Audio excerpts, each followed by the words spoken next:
भगवान ने 16,108 विवाह किए। सभी रानियों के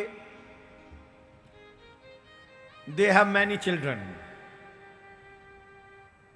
हमारे हिंदुओं की तरह नहीं, हम दो हमारे दो, तेरा भला करे, कहां जाके ले गए। आजकल के मम्मी पापा भी बड़े बेचारे। अच्छा, गलती कहां होती है? हम ये सोचते हैं कि इसका पालन पोषण हम कर रहे हैं। तुम पालन पोषण कर सकते तो 8 घंटे ड्यूटी न करते। तुम नहीं, कोई और कर रहा है, जैसे तुम देख नहीं पा रहे हो, और यह तुम्हारी मूर्खता है। भगवान श्री कृष्ण के 10-10 पुत्र हैं और एक बेटी है, सभी रानियों के। जितनी भी रानियां हैं भगवान की 16,108, सभी रानियों पे 10-10 पुत्र हैं और एक पुत्री है। याद रखें, यहां पर एक मैसेज जरूर सुन लें, बहुत प्यारा मैसेज है, संदेश है। वो संदेश यह है, अगर आप किसी के घर से बेटी लाते हो, बहू लाते हो, तो ये कर्ज है समाज का आपके ऊपर। क्या है? ये कर्ज है समाज का आपके ऊपर, क्योंकि उसी बेटी के कारण आपका वंश आगे बढ़ रहा है। इसलिए अगर एक बेटा है तो एक बेटी अवश्य होनी चाहिए। किसी की बेटी तुम्हारे घर का वंश चलाती है तो तुम्हारी बेटी किसी के घर का वंश चला सके, तो आदान प्रदान से समाज आगे बढ़ता है। इसलिए कई तो बड़े कंजूसड़े होते, एक बेटा हो जाए तो फिर अब ना बड़ा महंगाई है, तो तू ही क्यों आयो या महंगाई में, ते बाप पे खर्चा ना पड़ेगो का, बड़ी महंगाई है की औलाद। उनसे पूछो पाकिस्तानियों से, एक खुद है अकेली जान, भाईजान अकेली जान, और 4-4 डियर जान, 25-25 सन जान, डॉटर्स तो सो मेनी जान, परेशान हिंदुस्तान।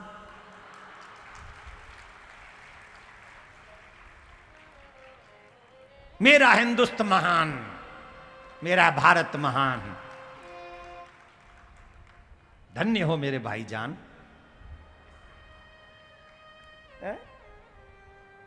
हमने किसी का नाम नहीं लिया, हम अपने भाई को कह रहे भाईजान। वाह, तुम जो समझ रहे हो वो नहीं कह रहे हम, कह तो हम वो ही रहे हैं। राधे राधे बोलना पड़ेगा। हाँ, तो हम दो हमारे दो वाला सिस्टम सनातनियों को तब तक नहीं स्वीकार करना चाहिए जब तक जनसंख्या नियंत्रण कानून ना आ जाए। हमारी बात को जहां भी सुन रहे हो, जब तक भगवान कृपा करता रहे, उनका भाग्य तुम्हारे घर में आएगा ही आएगा, तुम्हारे ऊपर कोई बोझ नहीं है। कई लोग मुझे बड़े घूर घूर के देख रहे हैं, मानो पूछ रहे हो तुम पे खुद पे कितने हैं। मैंने कोई कंजूसी नहीं रखी।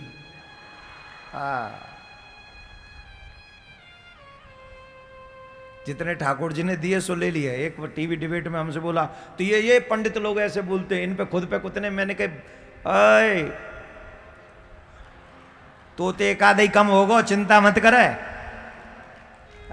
ऐसे थोड़ी है, तुमसे आई सब में चकाचक राधे राधे बोलना पड़ेगा।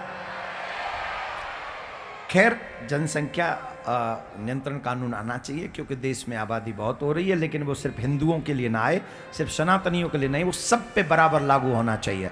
और जो उस नियम को न माने उसको वोटिंग से, राइट से बाहर कर देना चाहिए।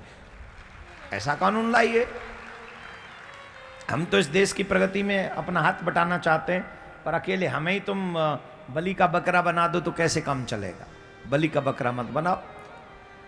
तो कहां थे हम? भगवान ने भी खूब जनसंख्या बढ़ाई, और तब जनसंख्या पृथ्वी पे ही बहुत कम थी। तो भगवान के टोटल जो संतान हुई वो 1,00,000 कितनी है रे? 1,77,188 ये भगवान की टोटल संतान है। अब भगवान की जो दिनचर्या है वो ये है ध्यान से सुने, थोड़ा ध्यान और रखिए। अब ज्यादा ज्यादा 50 मिनट और बचे हैं कथा के, थोड़ा सावधान। अब पता भी नहीं चल रहा है, आज तो भाग रहा है टाइम, एकदम रॉकेट की स्पीड से दौड़ रहा है, एकदम शांत। मां बाप बनना कोई बड़ी बात नहीं है। कुत्ते, सुअर, बिल्ली, घोड़ा, गधा, हाथी, चींटी, मच्छर, खरगोश, सिंह, शेर, ये सब बन जाते हैं। मां बाप बनना कोई बहुत बड़ी बात नहीं है। वही मां बाप धन्य हैं जिनके घर में धर्मयुक्त संतान मौजूद है। जिनके घर में धर्मात्मा संतान है वो श्रेष्ठ मां बाप है, वो गृहस्थ धन्य है। आज का युग बड़ा खतरनाक है महाराज। बच्चे भजन करने लग जाएं तो मां बाप को मिर्ची लग जाती है। कई बच्चों के तो मां बाप को रोना आ जाता है, तू तिलक लगा रहे क्या हो? ले बेटियां तिलक लगाती है तो मां बाप कहते तुम्हारी शादी कैसे होगी? अरे बाबरे हो, उनके लिए डरना चाहिए जो छोटे छोटे कपड़े पहनकर बहन बेटियां को गलत रास्ता दिखाते हैं। उन लोगों से डरो। हमारी वो औलाद धन्य है जो माथे पे तिलक, गले में कंठी, हाथ में कलावा, मुख में भगवान का नाम, अपने माँ बाप का सम्मान करती हुई, अपने सनातन धर्म का पालन करती हुई वो अपना जीवन जीती है। ऐसी बेटियों को ये व्यासपीठ नमन करती है, प्रणाम करती है। और धन्यवाद है वो मां जिसकी कोख में ऐसी बेटी पैदा होती है।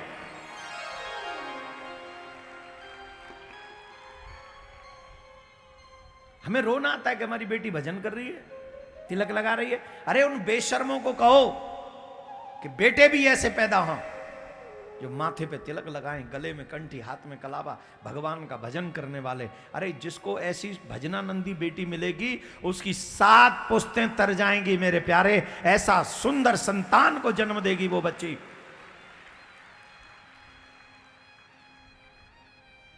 थोड़ा ऊंचे सैंडल वाली तो जैसी भी होगी भगवान जाने, हमें नहीं पता। पर भगवान के आगे माथा टेकने वाली बेटी जिस घर में जाएगी उसका कल्याण ही करेगी। सुमित्रा मां की एक बात याद आ रही है मुझे। मां क्या कहती है सुमित्रा मां? पुत्रवती जुवती जग सोई, रघुपति भगत जासु सुत होई, नतर बांझ रहे बांझ बिहानी, राम विमुख सुत ते बड़े हानि। मां वही धन्य है जिस मां की संतान बेटा हो या बेटी भगवान की भक्त हो, राम की भक्त हो, कृष्ण की भक्त हो।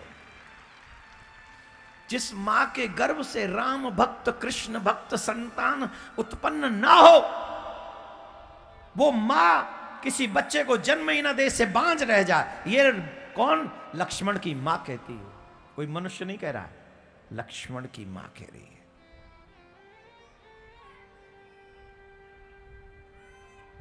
हाँ बैठ जा। समझ रहे हो आप? वो मां धन्य है, वो पिता धन्य है जिसकी संतान भगवान की भक्त है। इसीलिए मैं बार बार कहता हूं, तुम लोग कितना भी कमा लो वो साथ नहीं जाएगा, लेकिन अपने बच्चों को संस्कार देकर चले गए तो ये तुम्हारे बाद भी इस धरती को हरी भरी कर रखेगा, तुम्हारे संस्कारों को जिंदा रखेगा।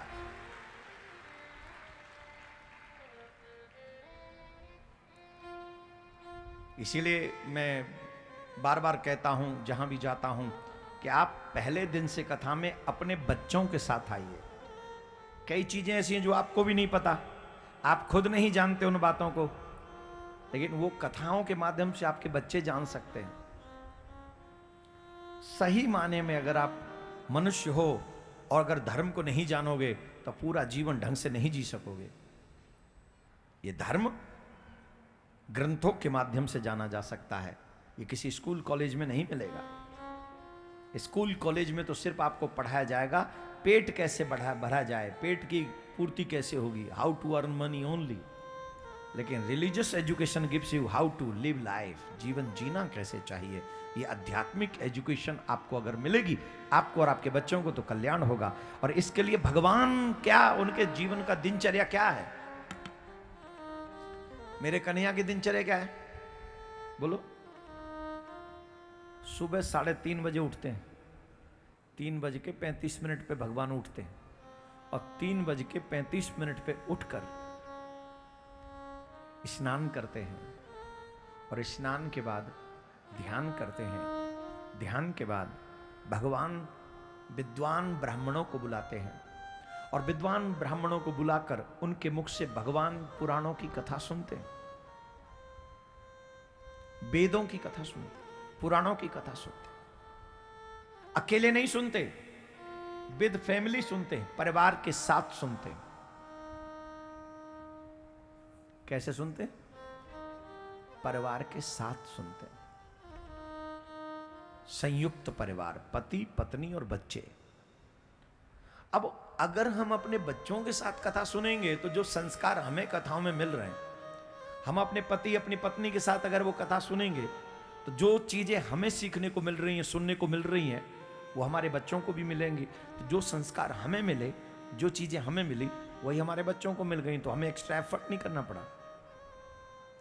कल मैं जब गाड़ी से जा रहा था तो उस समय एक व्यक्ति मुझे गाड़ी के पास खड़े हुए, इतनी खुशी हुई मुझे, मैंने खुद ने कांच उतारा गाड़ी का। क्यों जानते हो? उनके साथ 3 बच्चे थे, दोनों बच्चे पीछे बैठे थे, एक छोटा बच्चा उन्होंने आगे बैठा रखा था, और वो कथा से ही जा रहे थे। आई थिंक वो आज यहाँ भी आए होंगे, हर दिन आए वो।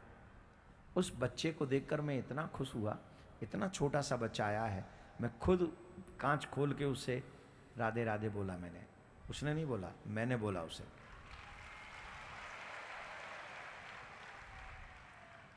इसलिए बोला कि वो इतना उम्र में छोटा है कि वो अभी से सीखेगा, तो माँ बाप जो पिताजी बाइक पे लेके गए ना उसे, जीवन भर उनकी बाइक कभी रुकने वाली नहीं है, वो इतना सीख लेगा बचपन में ही। जब भगवान स्वयं कथा सुनते हैं अपने बच्चों के साथ, तो हम लोगों की क्या जिम्मेदारी बनती है, हम लोगों की क्या रिस्पॉन्सिबिलिटी बनती है। जो चीज स्कूल में नहीं मिलती, कॉलेज में नहीं मिलती, यूनिवर्सिटी में नहीं मिलती, घर में नहीं मिलती, तो कम से कम हम उन बच्चों को लेकर जाएं, उन्हें सिखाएं, समझाएं। भगवान भी यही करते, श्याम सुंदर भी यही करते। अपने बच्चे अपने परिवार के साथ पुराण की कथा सुनते, उसके बाद काम पे जाते हैं, उसके बाद सभा में जाते हैं, फिर राजकाज देखते हैं। पहली दिनचर्या यह है। मैं आप सबसे निवेदन कर रहा हूं, आज यहाँ कथा पूरी हो जाएगी, कल और रहूंगा, उसके बाद मैं बेंगलोर जाऊंगा, 3 तारीख से बेंगलोर में कथा होगी। कर्नाटक में जितने भी भक्त हैं पहले दिन से अपने बच्चों के साथ सुनने आए, ये निवेदन है। तो मैं आप सबसे एक निवेदन कर रहा हूं, अब कल जब कथा पूरी हो जाएगी तो फिर हम क्या करें? हर दिन कथा सुने।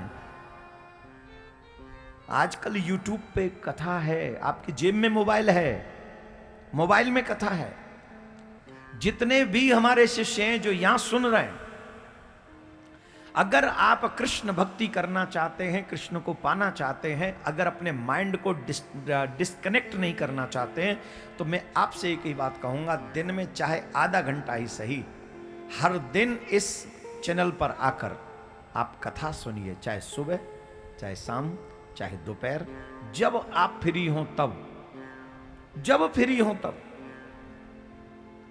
नियम बना लीजिए, जैसे नियम है भोजन करने का, जैसे नियम है पानी पीने का, जैसे नियम है सोने का, जैसे नियम है कमाने का, वैसे एक नियम बना लीजिए, मैं जिस समय फ्री हूंगा मेरे दिन का आधा घंटा सिर्फ भगवान की कथा सुनने में, 1 घंटा कथा सुनने में जाएगा। वो आधा 1 घंटा क्या करेगा? वो आधा 1 घंटा ये करेगा, तुम्हारे जीवन को भगवान से जोड़े रखेगा। आजकल एक और समस्या हो रही है, हजारों लोगों की कथाएं हम सुन लेते हैं, हजारों दिमाग में आ जाते हैं विचार, तो कई बार तो गुरु जी की वाक्य पे डाउट हो जाता है कि फलाने तो ये कह रहे थे, गुरु जी ये क्यों कह रहे हैं? ऐसे कई चेला मिले हमें।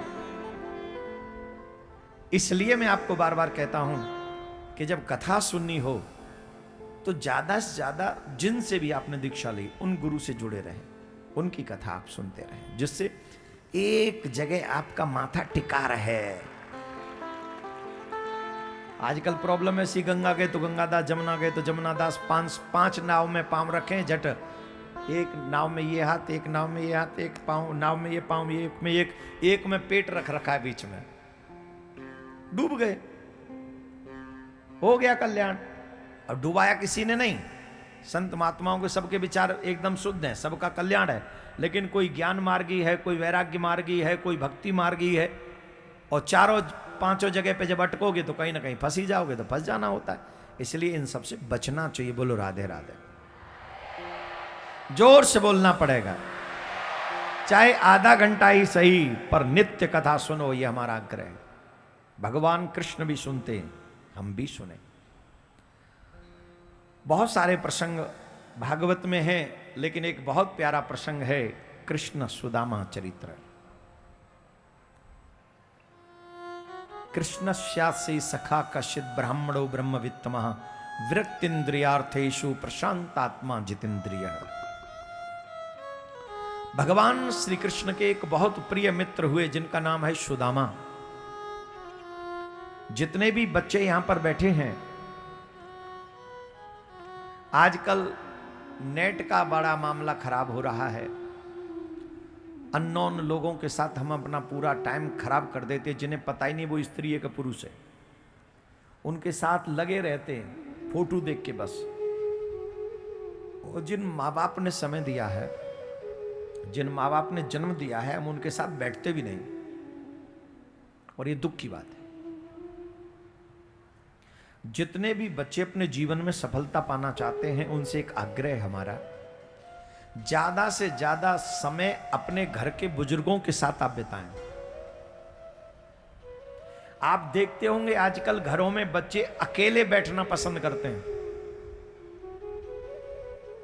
आप नोट कर लें इस बात को, हमारे घर के जो बच्चे हैं अकेले रहना चाहते हैं। अकेले मतलब वैसे अकेले नहीं, हाथ में मोबाइल होना चाहिए, हाथ में मोबाइल हो, या फिर वो आईपैड वाईपैड जो होते हैं वो हो, और फिर उनकी वजह से सब मर जाओ घर में से। भोजन बनाने के टाइम पे कोई भोजन दे जाए, सोने के लिए उन पे बिस्तर मिल जाए, पंखा एसी चल रहे हो, चाहे वो चले ही छोड़ के चले जाओ कहूं, वो चलते रहे, बाकी सब मर जाओ उनकी वजह, कोई लेना देना नहीं, सिर्फ मोबाइल हाथ में होना चाहिए। अब बताइए, माँ बाप ने औलाद पैदा की है कि बोझ?